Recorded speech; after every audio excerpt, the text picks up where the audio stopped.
ચાણસ્મા તાલુકાના જીલિયા ગામે police van અને ફાર્મ હાઉસ પર હુમલો કરી કાયદો અને વ્યવસ્થાની સ્થિતિ જોખમનારા અસામાજિક તત્વો સામે પોલીસ તંત્રે લાલ આંખ કરી છે।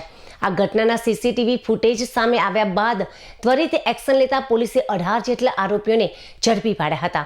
આજે પોલીસ તંત્ર દ્વારા પકડાયેલા તમામ 18 આરોપીઓને ચુસ્ત પોલીસ બંદોબસ્ત વચ્ચે ઘટના સ્થળે લાવવામાં આવ્યા હતા। આરોપીઓને દોરડાથી બાંધીને ચાણસ્મા શહેરના મુખ્ય માર્ગો પરથી પસાર કરી ઘટના સ્થળે લઈ જવામાં આવ્યા હતા। જીલિયા ગામના જે ફાર્મ હાઉસ અને પોલીસ ગાડી પર હુમલો કરવામાં આવ્યો હતો તે સ્થળ પર સમગ્ર ઘટનાનું રિકન્સ્ટ્રક્શન કરવામાં આવ્યું હતું। આ કાર્યવાહીનો મુખ્ય હેતુ લોકોમાં મનમાંથી અસામાજિક તત્વોનો ભય દૂર કરવાનો અને કાયદાનું અને શાસન સ્થાપિત કરવાનો છે।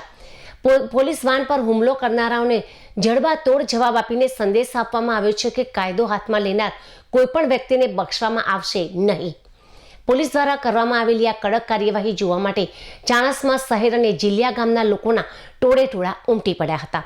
સ્થાનિકોએ પોલીસની આ કામગીરીને બિરદાવી હતી, જેનાથી સામાન્ય જનતા સુરક્ષાની ભાવના પ્રબળ બની છે।